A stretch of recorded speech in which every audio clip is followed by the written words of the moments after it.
പൗലോസ് ശ്ലീഹ എഫെസോസുകാർക്ക് എഴുതിയ ലേഖനം 5-ാം അധ്യായം 1 മുതൽ 33 വരെയുള്ള വാക്യങ്ങൾ. വത്സല മക്കളെ പോലെ നിങ്ങൾ ദൈവത്തെ അനുകരിക്കുന്നവരാകുവൻ. ക്രിസ്തു നിങ്ങളെ സ്നേഹിച്ചതുപോലെ നിങ്ങളും സ്നേഹത്തിൽ ജീവിക്കുവൻ. അവിടുന്ന് നമുക്ക് വേണ്ടി സുരഭില കാഴ്ചയും ബലിയുമായി തന്നെ ദൈവത്തിന് സമർപ്പിച്ചു. നിങ്ങളുടെ ഇടയിൽ വ്യഭിചാരത്തിന്റെയും യാതൊരുവിധ അശുദ്ധിയുടെയും അത്യാഗ്രഹത്തിന്റെയും പേര് പോലും കേൾക്കരുത്. അങ്ങനെ വിശുദ്ധർക്ക് യോഗ്യമായ രീതിയിൽ വർത്തിക്കുവൻ. മ്ലേച്ഛതയും വ്യർത്ഥഭാഷണവും ചാപല്യവും നമുക്ക് യോജിച്ചതല്ല. പകരം കൃതജ്ഞതാ സ്തോത്രമാണ് ഉചിതം. വ്യഭിചാരിക്കും അശുദ്ധനും അത്യാഗ്രഹിക്കും വിഗ്രഹാരാധകനും ദൈവത്തിന്റെ ക്രിസ്തുവിന്റെയും രാജ്യത്തിൽ അവകാശമില്ലെന്ന് നിങ്ങൾ അറിഞ്ഞുകൊള്ളുവിൻ. ആരും അർത്ഥശൂന്യമായ വാക്കുകൾ കൊണ്ട് നിങ്ങളെ വഞ്ചിക്കാതിരിക്കട്ടെ. ഇവ മൂലം അനുസരണമില്ലാത്ത മക്കളുടെ മേൽ ദൈവത്തിന്റെ ക്രോധം നിപതിക്കുന്നു. അതിനാൽ അവരുമായി സമ്പർക്കമരുത്. ഒരിക്കൽ നിങ്ങൾ അന്ധകാരമായിരുന്നു, ഇന്നു നിങ്ങൾ കർത്താവിൽ പ്രകാശമായിരിക്കുന്നു. പ്രകാശത്തിന്റെ മക്കളെ പോലെ വർത്തിക്കുവിൻ. പ്രകാശത്തിന്റെ ഫലം സകല നന്മയിലും നീതിയിലും സത്യത്തിലുമാണ് പ്രത്യക്ഷപ്പെടുന്നത്. കർത്താവിന് പ്രസാദകരമായിട്ടുള്ളവ എന്തെന്ന് വിവേചിച്ചറിയുവിൻ.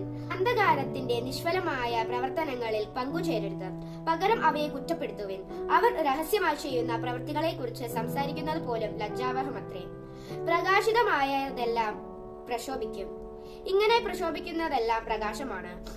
അതുകൊണ്ട് ഇപ്രകാരം പറയപ്പെട്ടിരിക്കുന്നത്: ഉറങ്ങുന്നവനെ ഉണരുക, മരിച്ചവരിൽ നിന്ന് എഴുന്നേൽക്കുക, ക്രിസ്തു നിന്റെ മേൽ പ്രകാശിക്കും. അതിനാൽ നിങ്ങൾ അവിവേകികളെ പോലെ ആകാതെ വിവേകികളെ പോലെ ജീവിക്കാൻ ശ്രദ്ധിക്കുവൻ. ഇപ്പോൾ തിന്മയുടെ ദിനങ്ങളാണ്. നിങ്ങളുടെ സമയം പൂർണ്ണമായും പ്രയോജനപ്പെടുത്തുവൻ. ഭോഷന്മാരാകാതെ കർത്താവിന്റെ അഭീഷ്ടം എന്തെന്ന് മനസ്സിലാക്കുവൻ. നിങ്ങൾ വീഞ്ഞു കുടിച്ച് ഉന്മത്തരാകരുത്, അതിൽ ദുരാസക്തിയുണ്ട്. മറിച്ച് ആത്മാവിനാൽ പൂരിതരാകുവിൻ. സങ്കീർത്തനങ്ങളാലും ഗാനങ്ങളാലും ആത്മീയ ഗീതികളാലും പരസ്പരം സംഭാഷണം ചെയ്യും. ഗാനാലാപങ്ങളാൽ പൂർണ്ണ ഹൃദയത്തോടെ കർത്താവിനെ പ്രകീർത്തിക്കുവിൻ. എപ്പോഴും എല്ലാത്തിനും വേണ്ടി നമ്മുടെ കർത്താവായ യേശു ക്രിസ്തുവിന്റെ നാമത്തിൽ പിതാവായ ദൈവത്തിന് കൃതജ്ഞത അർപ്പിക്കുവിൻ. ക്രിസ്തുവിനോടുള്ള ബഹുമാനത്തെ പ്രതി നിങ്ങൾ പരസ്പരം വിധേയരാകുവിൻ. ഭർത്താക്കന്മാർ, ഭാര്യമാരെ നിങ്ങൾ കർത്താവിന് എന്ന പോലെ ഭർത്താക്കന്മാർക്കു വിധേയരായിരിക്കുവൻ. എന്തെന്നാൽ ക്രിസ്തു തന്റെ ശരീരമായ സഭയുടെ ശിരസായിരിക്കുന്നത് പോലെ ഭർത്താവ് ഭാര്യയുടെ ശിരസാണ്. ക്രിസ്തു തന്നെയാണ് ശരീരത്തിന്റെ രക്ഷകനും. സഭ ക്രിസ്തുവിന് വിധേയ ആയിരിക്കുന്നത് പോലെ ഭാര്യമാർ എല്ലാ കാര്യങ്ങളിലും ഭർത്താക്കന്മാർക്ക് വിധേയരായിരിക്കണം. ഭർത്താക്കന്മാരെ ക്രിസ്തു സഭയെ സ്നേഹിക്കുകയും അവളെ വിശുദ്ധീകരിക്കാൻ വേണ്ടി തന്നെ സമർപ്പിക്കുകയും ചെയ്തതുപോലെ നിങ്ങൾ ഭാര്യമാരെ സ്നേഹിക്കണം. അവൻ സഭയെ വിശുദ്ധീകരിക്കുന്നതിന് ജലം കൊണ്ട് കഴുകി വചനത്താൽ വെണ്മയുള്ളതാക്കി. ഇത് അവളെ കറയോ ചുളിവോ മറ്റു കുറവുകളോ ഇല്ലാത്ത മഹത്വപൂർണയായി തനിക്കു തന്നെ പ്രതിഷ്ഠിക്കുന്നതിനും അവൾ കളങ്കരഹിതയും പരിശുദ്ധമായിരിക്കുന്നതിനും വേണ്ടിയാണ്. ഇതുപോലെ തന്നെ ഭർത്താക്കന്മാർ ഭാര്യമാരെ സ്വന്തം ശരീരത്തെ എന്ന പോലെ സ്നേഹിക്കണം. ഭാര്യയെ സ്നേഹിക്കുന്നവൻ തന്നെയാണ് സ്നേഹിക്കുന്നത്. ആരും ഒരിക്കലും സ്വന്തം ശരീരത്തെ വെറുക്കുന്നില്ലല്ലോ. ക്രിസ്തു സഭയെ എന്ന പോലെ അതിനെ പരിപോഷിക്കുകയും പരിപാലിക്കുകയും ചെയ്യുന്നു. എന്തെന്നാൽ നാം അവന്റെ ശരീരത്തിന്റെ അവയവങ്ങളാണ്. ഇക്കാരണത്താൽ പുരുഷൻ പിതാവിനെയും മാതാവിനെയും വിട്ടു ഭാര്യയോട് ചേരും, അവർ രണ്ടുപേർ ഒന്നാവുകയും ചെയ്യും. ഇത് ഒരു വലിയ രഹസ്യമാണ്. സഭയോടും ക്രിസ്തുവിനോടും ബന്ധപ്പെടുത്തിയാണ് ഞാൻ ഇത് പറയുന്നത്. ചുരുക്കത്തിൽ നിങ്ങൾ ഓരോ വ്യക്തികളും തന്നെ പോലെ തന്നെ ഭാര്യയെ സ്നേഹിക്കണം. ഭാര്യയാകട്ടെ ഭർത്താവിനെ ബഹുമാനിക്കുകയും വേണം. വിശുദ്ധ പൗലോസ് ശ്ലീഹ എഫെസോസുകാർക്ക് എഴുതിയ 5-ാം അധ്യായത്തിൽ നിന്നുള്ള ചോദ്യങ്ങളും ഉത്തരങ്ങളും. 1-ാം ചോദ്യം: ആരെ പോലെ ദൈവത്തെ അനുകരിക്കാനാണ് പൗലോസ് എഫെസോസുകാരെ ഉപദേശിക്കുന്നത്?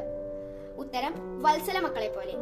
2-ാം ചോദ്യം: എന്തിനുള്ള ആഹ്വാനമാണ് എഫെസോസ് 5-ാം അധ്യായം 2-ാം വാക്യത്തിൽ പൗലോസ് നൽകുന്നത്?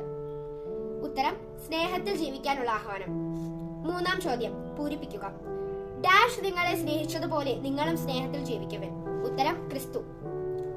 4-ാം ചോദ്യം: സ്നേഹത്തിൽ ജീവിക്കുവാൻ ആഹ്വാനം ചെയ്യുന്ന പൗലോസ് അതിനു മാതൃകയാക്കുന്നതാരെയാണ്? ഉത്തരം: ക്രിസ്തുവിനെ.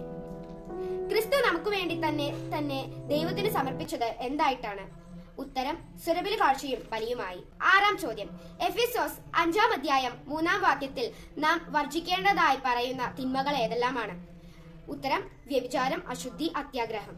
7-ാം ചോദ്യം: ആർക്ക് യോഗ്യമായ രീതിയിൽ വർത്തിക്കാനാണ് പൗലോസ് ആവശ്യപ്പെടുന്നത്? ഉത്തരം: വിശുദ്ധർക്ക് യോഗ്യമായ രീതിയിൽ.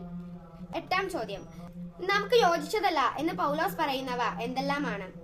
മേച്ഛതയും വ്യർത്ഥഭാഷണവും ചാപല്യവും. 9-ാം ചോദ്യം, നമുക്ക് ഉചിതമായിട്ടുള്ളത് എന്താണ്? ഉത്തരം കൃതജ്ഞതാ സ്തോത്രം.